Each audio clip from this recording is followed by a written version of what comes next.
तव कथामृतम् तप्तजीवनम् कविभिरीडितम् कल्मषापहम्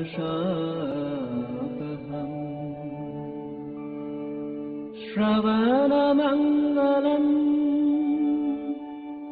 श्रीमदाततम्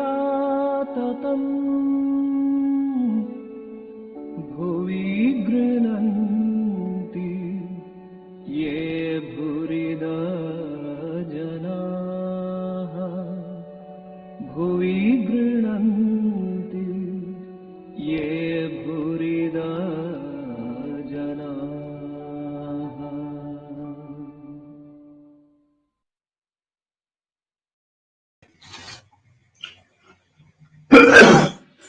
ॐ तव कथामृतं तप्तजीवनं कविभिरीडितं कल्मषापहं श्रवणमङ्गलं श्रीमदाततं भुवि गृह्णन्ति ये भूरिदा जना. We are studying the Gospel of Sri Ramakrishna and we are in the conversations of October 27, 1882. In the 5th chapter, the Master and Keshav, the context is that Keshav, along with many Brahma devotees, has come on a steamer, and the steamer has been anchored in front of the Kali temple, and a small boat has been arranged for taking Sri Ramakrishna to the steamer. And the devotees have come to Sri Ramakrishna and they are telling that, please come, Keshav is waiting for you. That is how we came up to this point, and the Sri Ramakrishna was gradually becoming conscious of the outside world. As soon as he entered the boat, he became samadhi, and then slowly he is coming to the outside world. In between, he talked to the mother of the universe. Why have you brought me here? They are hedged around and not free. Can I free them? So he is thinking that they are in Maya. Can I free them? Can I make them free? And then he is gradually becoming conscious of the outside world. Neel Madhav of Gazipur. Neel Madhav is a Brahmo devotee. He used to live on Gazipur, and he has come from Gazipur to see Sri Ramakrishna. He is a Brahmo devotee. And what is Gazipur? Gazipur is in UP on the bank of the Ganges, where a great yogi or a great saint, Pavahari Baba, used to live. We do not know what is his real name, but he appeared to eat very little. So people thought he eats only air, and so people named him Pavahari Baba. He was taken to be a great saint. So that is what for Gazipur is famous for. Neel Madhav of Gazipur and a Brahmo devotee were talking about Pavahari Baba. Another Brahmo devotee said to the master, Sir, this gentleman visited Pavahari Baba. He lives in Gazipur. He is a holy man like yourself. The master could hardly talk. He only smiled. The devotee continued, Sir, Pavahari Baba keeps your photograph in his room.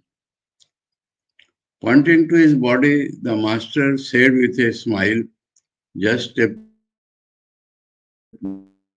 pillowcase.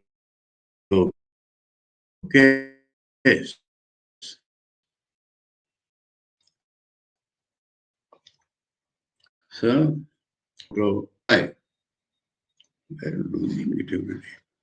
What does it signify? He holds Sri Ramakrishna in high esteem. And by looking at the photo, he is reminded of him. That is why the photo is meant for. So they said that he keeps pure photo in his cave. Now, Sri Ramakrishna is not sufficiently impressed by this fact. So he points to his own body and says only a cover. So what does it signify? That he may respect me, revere me, but does he know my inner spirit? Does he know that I am God incarnate? Does he know that I am spiritually far superior? That is the meaning of telling that this is only the cover. So keeping that cover, he is reminded of Sri Ramakrishna's personality. So he does hold Sri Ramakrishna in a high order. But does he know the innermost reality of Sri Ramakrishna? Does he know how much spiritually advanced is Sri Ramakrishna? That is what Thakur has pointed out.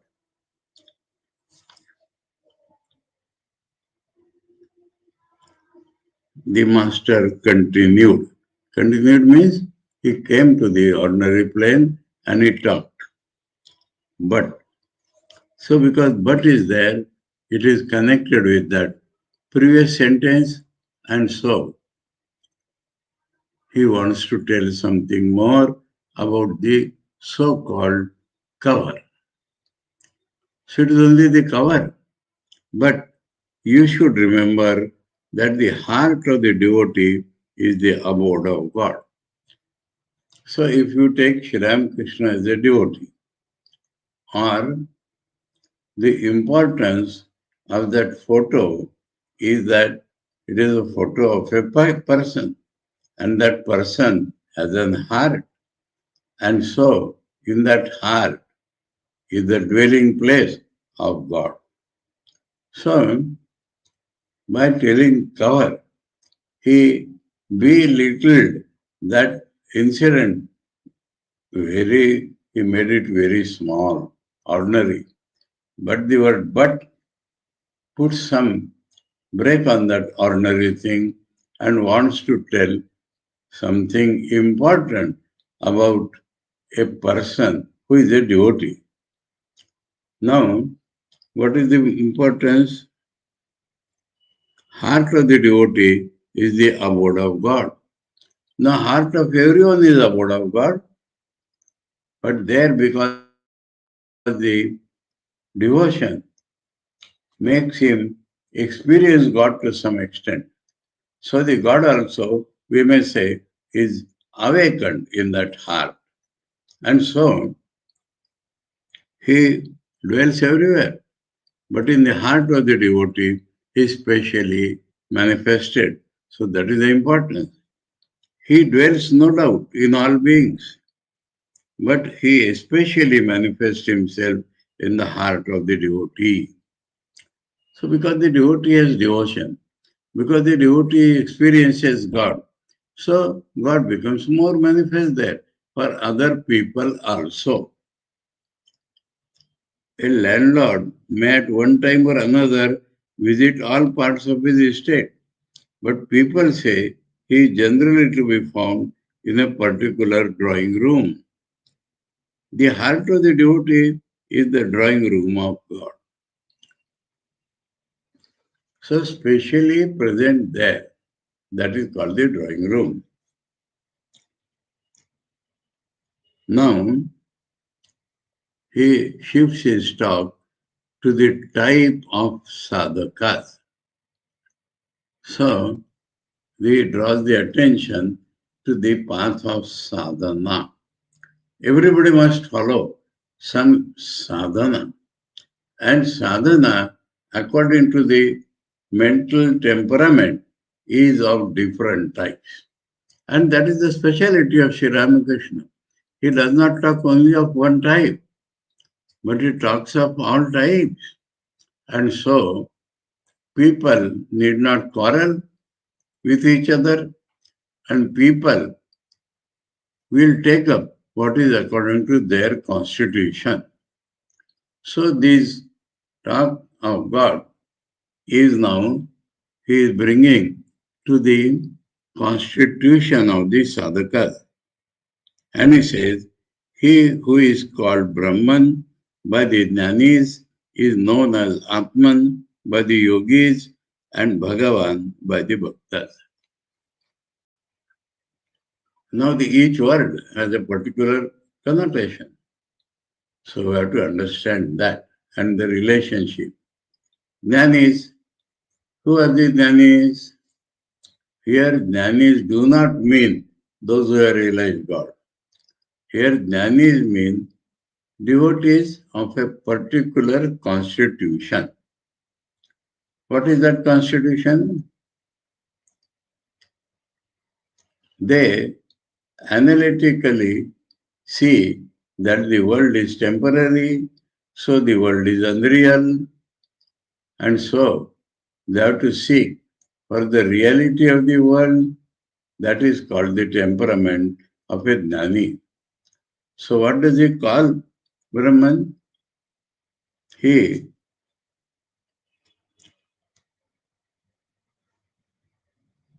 who is called Brahman by the Jnanis. So Jnani calls him Brahman. What is the meaning of the word Brahman? Shankaracharya has said, meaning of the word Brahman is that greatest in all respects. And he says to be greatest in all respects, one has to be all-knowing, one has to be all-powerful, one has to be beyond the world, one has to be the creator, preserver and destroyer of this world. All this comes under the meaning of the word Brahman. Another way, Brahman means when we ask what is the reality of the whole world, the answer is Brahman. So, Jnani talks of Brahman. So, one who wants to lose the connection with this world, seeing that the world is unreal and at the background is God, that is called a Jnani. So, Jnani will harper upon the Brahman which is at the back of this world, and when the world totally vanishes, it is Brahman the transcendent. So this is called the Jnani. Thakur is telling the harmony between different names of God. Because of names are different, don't think they are different gods, but according to the mind of the man, God has all this. So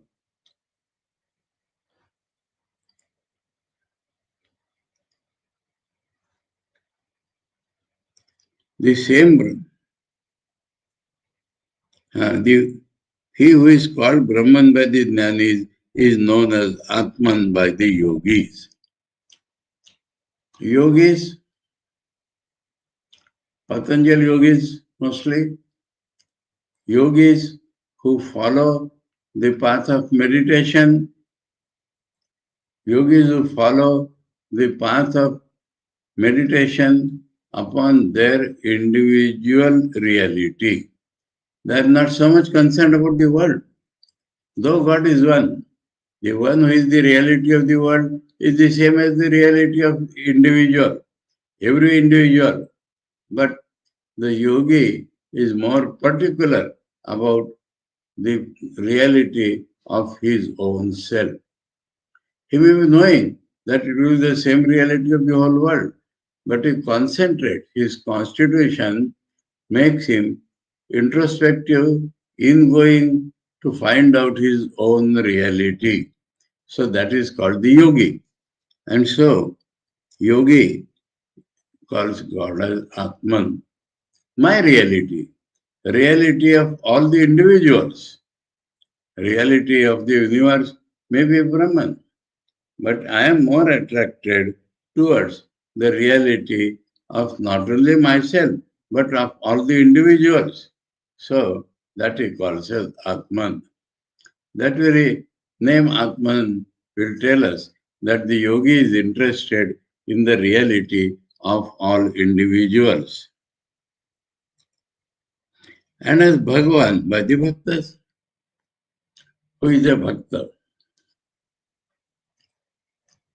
Bhakta is one who feels heart is prominent in him, the feeling psyche is more prominent in him, and about God. He says he is the most superior thing in this world and I love him. I am attracted to him. That is the normal constitution of a bhakta. And bhakta, how he looks upon God? Bhagavan. Bhagavan means Shadaishwarya Sampanna. There are 6 special qualities. God knows all. God is always holy. God never does anything wrong. God is perfect in all respects. This is called Bhagavan. Saguna Brahman can be another name. The creator, preserver, destroyer in God, but is not so much interested in creation, preservation, destruction of the world.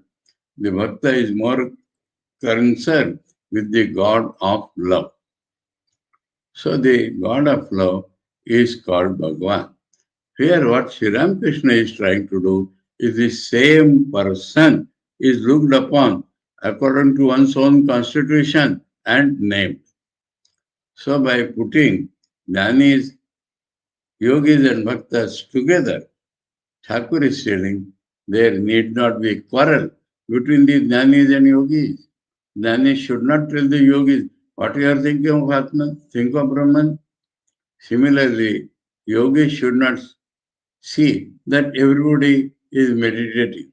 He may be thinking rightly, Bhaktas may be dancing and singing, but the yogis or the jnanis should understand that he is worshipping the same God.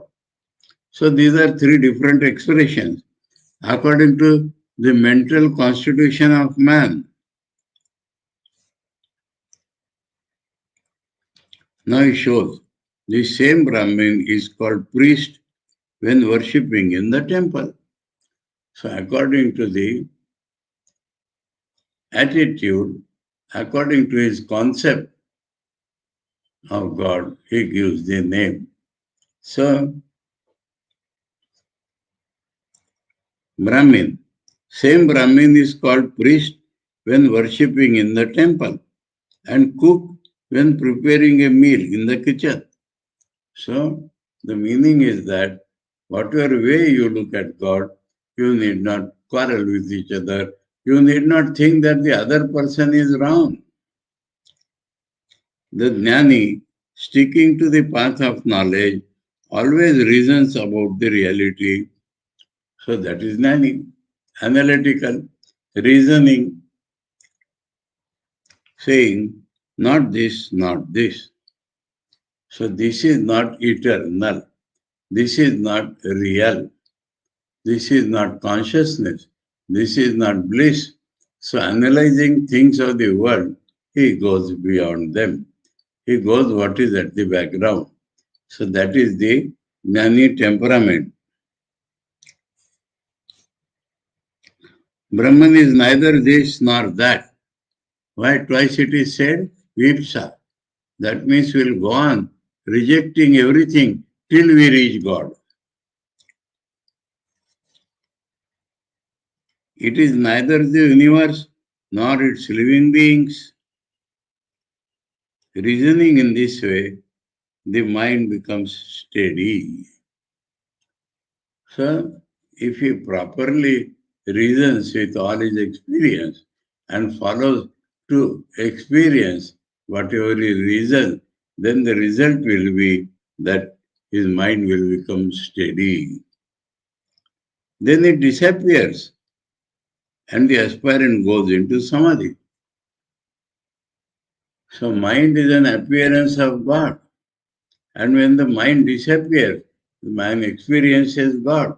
That is called samadhi. So he is explaining the Jnana Yoga in a nutshell. that he calls God as Brahman, and then he goes beyond his body, and when he goes beyond the body, he realizes the infinite God.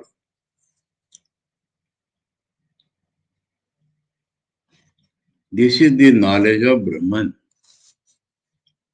It is the unwavering conviction of the Jnani that Brahman alone is real and the world illusory. So he should reach this not only in reasoning but in his experience that Brahman alone is real and the world illusory. All these names and forms are illusory, like a dream. So what is the world? World means certain forms.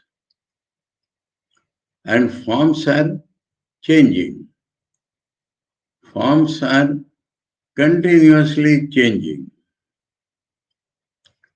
What makes the form real? Because Brahman is real. But that is true for all forms.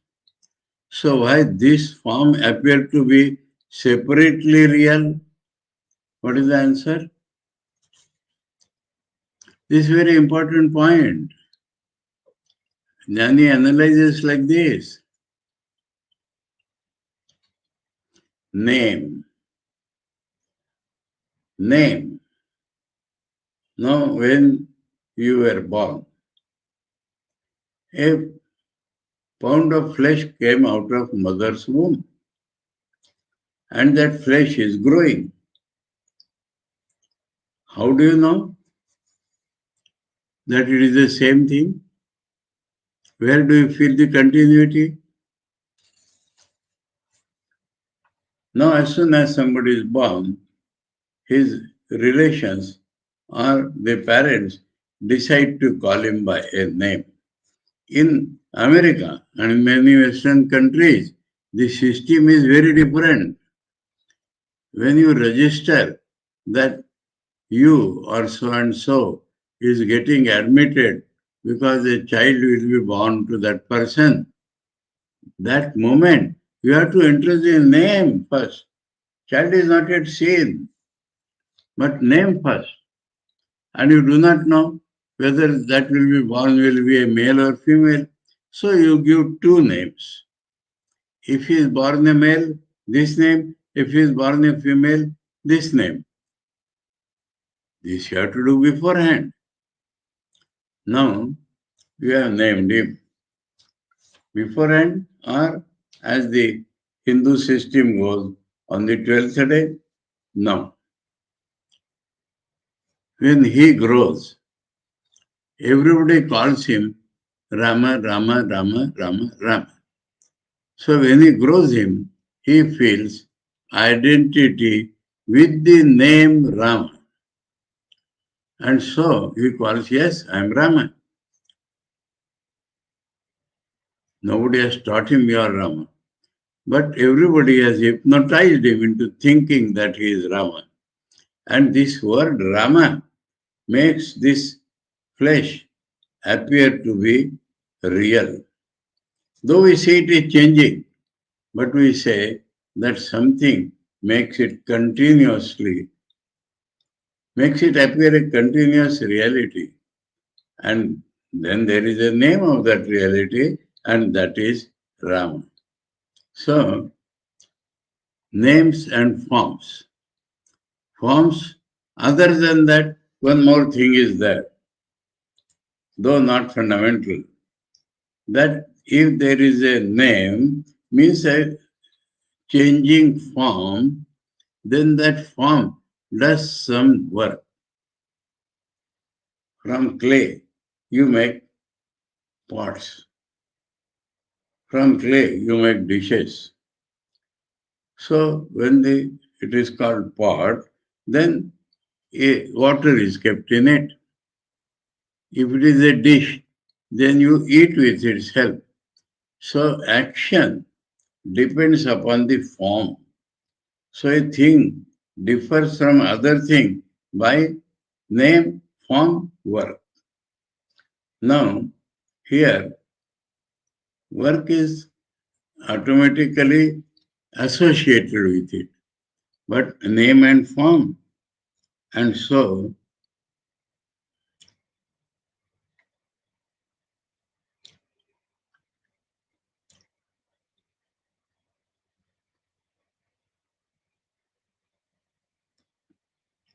not this, not this.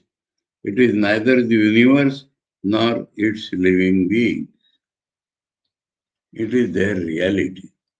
Names and forms will change. Names and forms will come and go, but it is the reality. That is the Jnani's attitude.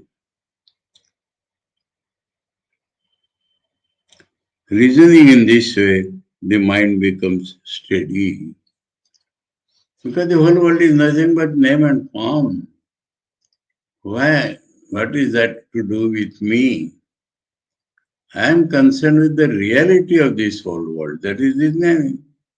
So when he finds that the world is temporary, evanescent, non-permanent, then the mind drops the idea of the world and sticks to that which he calls Brahman or the all-pervading reality, and the mind becomes steady. Then it disappears. It disappears, the world disappears,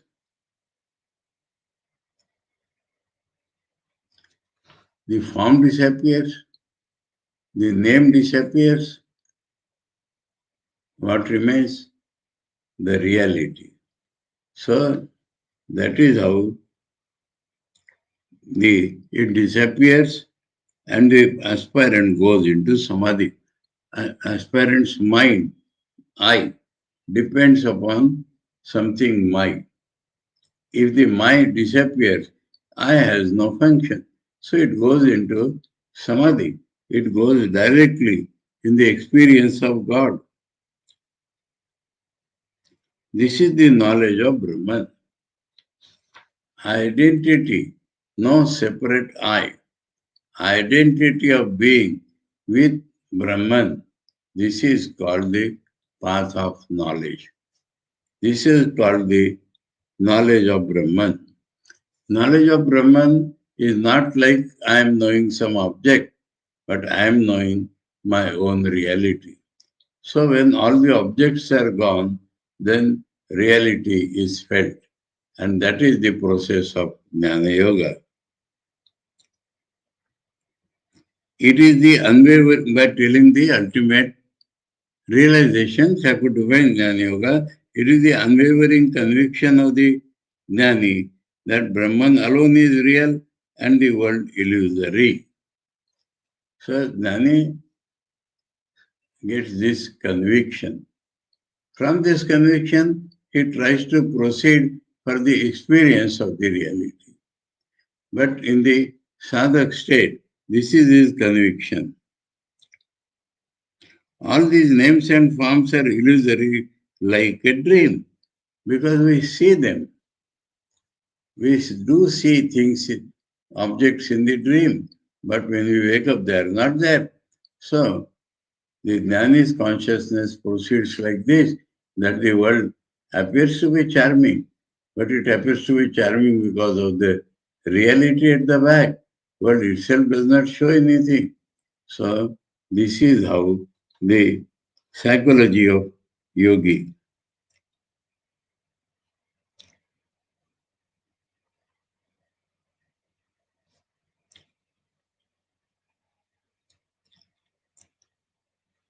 It is the unwavering conviction of the Jnani that Brahman alone is real and the world illusory. All these names and forms are illusory, like a dream. What Brahman is cannot be described. One cannot even say that Brahman is a person. Person, parts, that is also not permanent.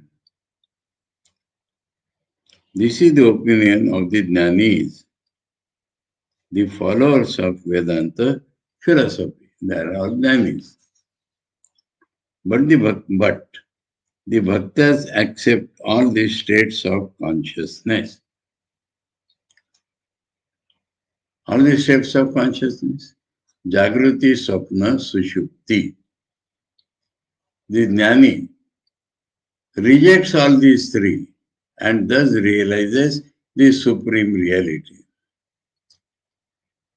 It is not another stage, but the reality which is in all these three, but not these three, that he realizes in Samadhi. That is the Jnani.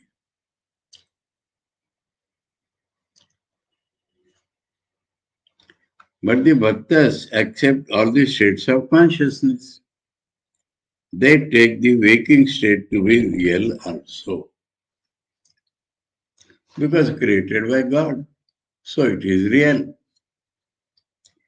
They don't think the world to be illusory, like a dream. That means now it is there, now it will vanish. They do not give any importance to the world. They know there is a God and they love God. They say that the universe is a manifestation of God's power and glory. God has created all these sky, stars, moon, sun, mountains, ocean, men, animals. They constitute His glory and is within us. So he wants to come back because that is within us.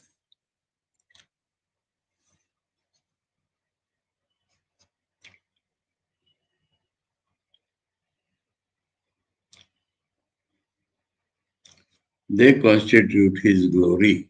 The word constitutes its glory because He Himself has appeared as like that. He is within us, in our hearts. Again, He is outside. So, all-pervading nature of God. The most advanced devotees say that He Himself has become all this. The 24 cosmic principles, the universe, and all living beings. So He Himself has become all this. The devotee of God wants to eat sugar, not to become sugar. So, devotee temperament, he always wants to love God and be loved by God. So, if he merges in God, how can it happen? And so, in his thought process, he thinks sugar is there. It represents God. I will taste sugar. I will not become sugar. If I taste sugar, I am there, God is there. If the taste mixes with sugar, then there is neither I nor these names and form. And so,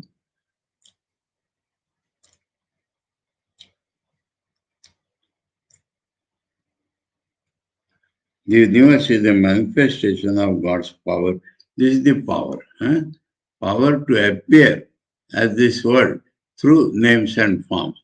That is called power. So, universe is a manifestation of God's power. And glory because instead of God, you are seeing all this. God has created all these sky, stars, moon, sun, mountains, ocean, men, animals. They constitute His glory, His own creation.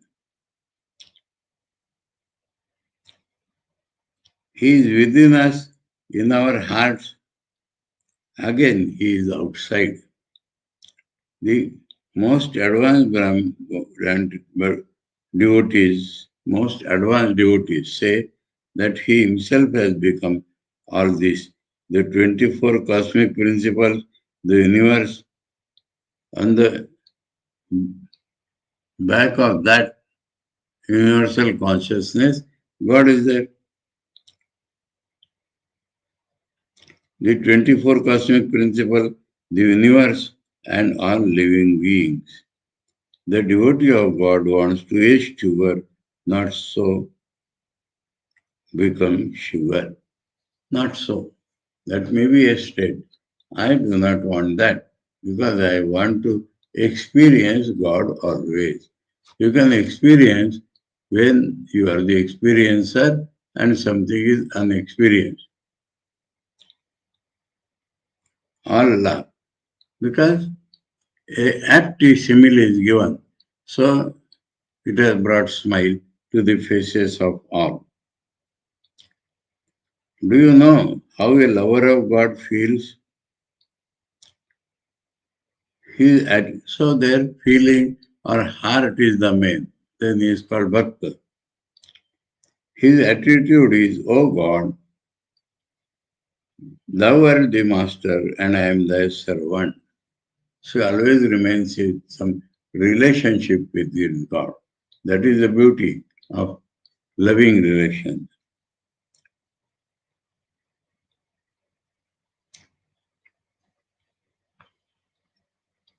Do you know how a lover of God feels? His attitude is, oh God, then art the master, and I saw that, and I am that servant.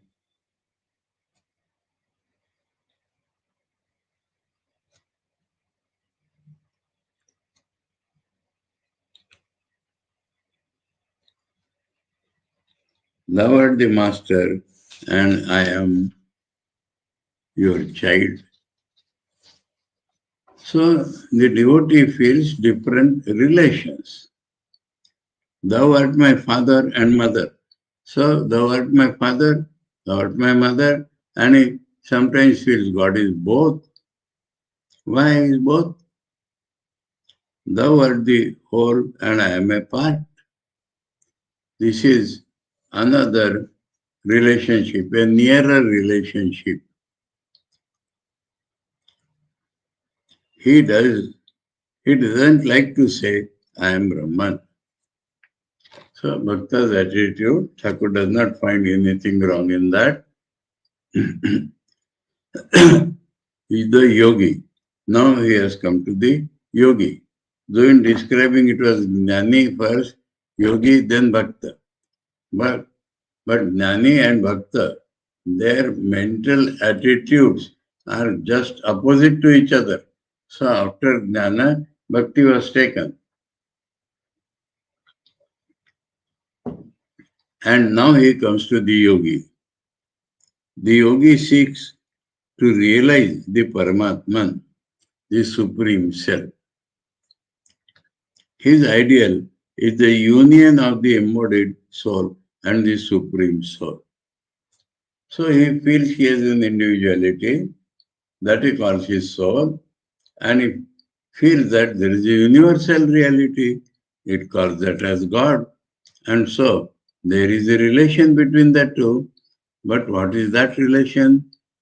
Ordinary devotee does not feel, though he feels embrace, love, play.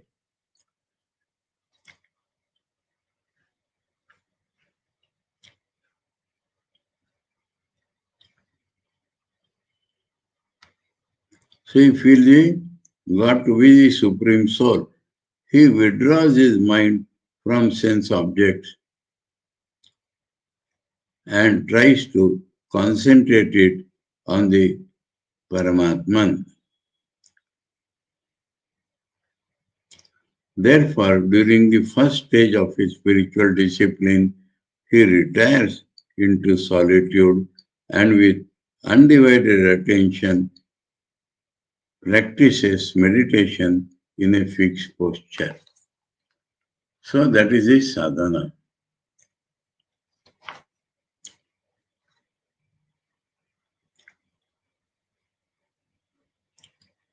He retires into solitude and with undivided attention practices meditation in a fixed posture. Okay. Yogi, huh? But the reality is one and the same. That is the main thing. How you approach the reality is your business. The difference is only in name. He who is a Brahmin is verily Atman. One who is a Brahman is verily Atman. One who is the reality of the world is verily the reality of individuals.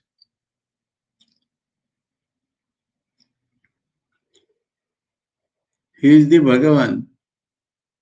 He is that which is the superior reality of the two. He is Brahman to the followers of the path of knowledge, Paramatman to the yogis, and Bhagavata to the lovers of God. So again, he has given the three forms of relationship so that we should see which suits us. Nobody should damage the other, but everybody should experience that. And that experience will form in him the way to proceed towards God.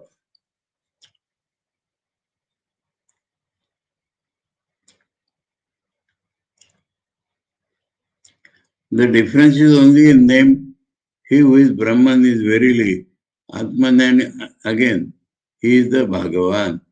He is Brahman to the followers of the path of knowledge, Paramatman to the yogis, and yogi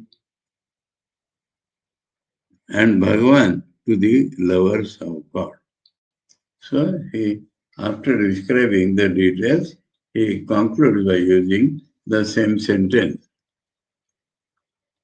But is there? Huh? There are different relations, but the reality is one and the same. So, under quality of the reality, it never changes. The difference is only in name. He who is Brahman is verily Atman, and again, he is the Bhagavata.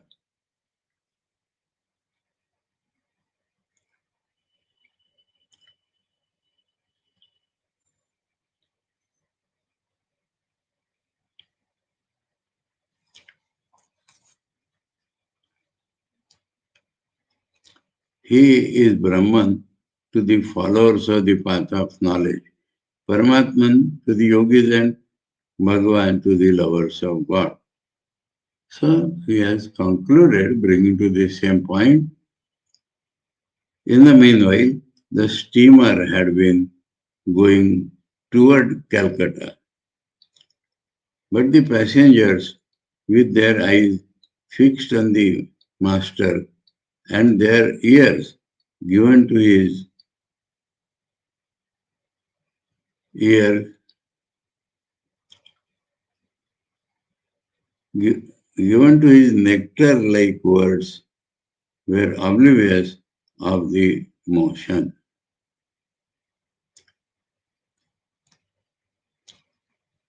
So people are concentrated on Thakur.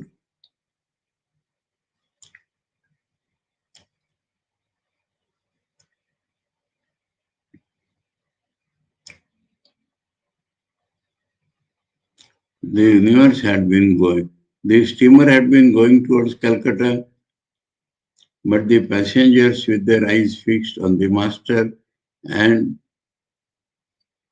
their ears given to the nectar-like words were oblivious of the motion.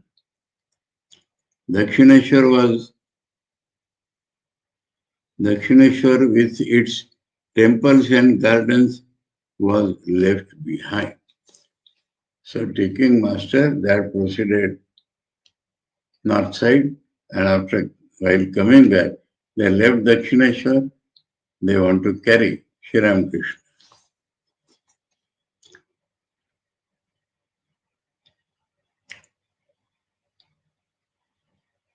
The paddles of the boat churned the waters of the Ganges. So this is the poetic view with a murmuring sound. But the devotees were indifferent to all these. Spellbound, they looked on A great yogi has future faces faced with a devotee smile. His countenance reducing with hope. His eyes sparkling.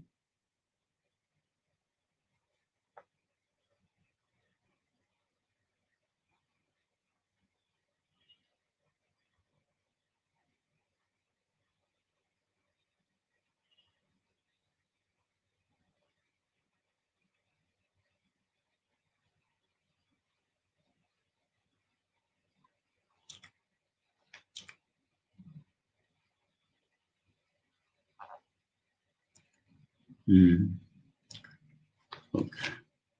The steamer had been going toward Calcutta, but the passengers, with their eyes fixed on the master and their ears given to his nectar-like words, were oblivious of its motion. Dakshineshwar with his temple and garden was left behind. The paddles of the boat churned the waters of the Ganges with a murmuring sound, but the devotees were indifferent to all this. Spellbound, they looked on a great yogi, his face lighted with a divine smile, his countenance radiating love, his eyes sparkling with joy, a man who had renounced all for God and who knew nothing but God. Unceasing words of wisdom flowed from his lips. So they have become spellbound. Master, the Jnanis, who adhere to the non-dualistic philosophy of Vedanta, say that the acts of creation, preservation, and destruction, the universe itself, and all its living beings are the manifestation of Shakti, the divine power. What is Shakti or the divine power? Power of God to appear through names and forms. If you reason it out, you will realize that all these are as illusory as a dream. If you reason it out, you will find these are temporary. So how do you see them? Like objects of dream. Brahman alone is the reality and all else is unreal. Even this very Shakti is unsubstantial like a dream. Okay? Jnani's attitude. But through you reason, but though you reason all your life, unless you are established in Samadhi, you cannot go beyond the jurisdiction of Shakti. Unless you go to Samadhi, where your I, depending upon your body-mind, has not transcended, still you are under the power of Shakti. Even when you say I am meditating or I am contemplating, still you are moving in the realm of Shakti within its power. So you may be meditating on God, but you are still under the jurisdiction of Shakti because you are dealing with name and form. Thus, Brahman and Shakti are identical. That is, it is Brahman who appears through names and forms. And we call that as Shakti. If you accept the one, you must accept the other. If you accept Shakti, then who has Shakti? Brahman. If you accept Brahman, then what does that Brahman do? He has Shakti. So they are identical. It is like fire and its power to burn. If you see the fire, you must recognize its power to burn also. You cannot think of the fire without its power to burn, nor can you think of the power to burn without fire. You cannot conceive of the sun's rays without the sun, nor can you conceive of the sun without its rays. What is milk like? Oh, you say, it is something white. You cannot think of the milk without the whiteness. And again, you cannot think of the whiteness without the milk. He is giving several examples to catch. Thus one cannot think of Brahman without Shakti or of Shakti without Brahman. One cannot think of the Absolute without the relative or of the relative without the Absolute. So names have changed now. Absolute means unchanging reality, and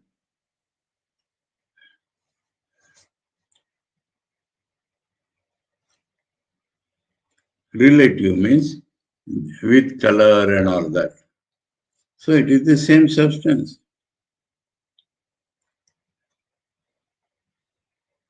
You cannot conceive of the sun's rays without the sun, nor can you conceive of the sun without its rays. What is milk like? Oh, you say it is something white. You cannot think of the milk without the whiteness, and again you cannot think of the whiteness without the milk. Thus one cannot think of Brahman without Shakti or of Shakti without Brahman. One cannot think of the Absolute without the relative or of the relative without the Absolute. So that was the important lesson. The ordinary jnanis do not believe in Shakti, but Thakur says that Brahman is there and the world is an appearance, then Brahman appears as the world. The primordial power is ever at play. Ever at play. She is creating, preserving, and destroying in play, as it were.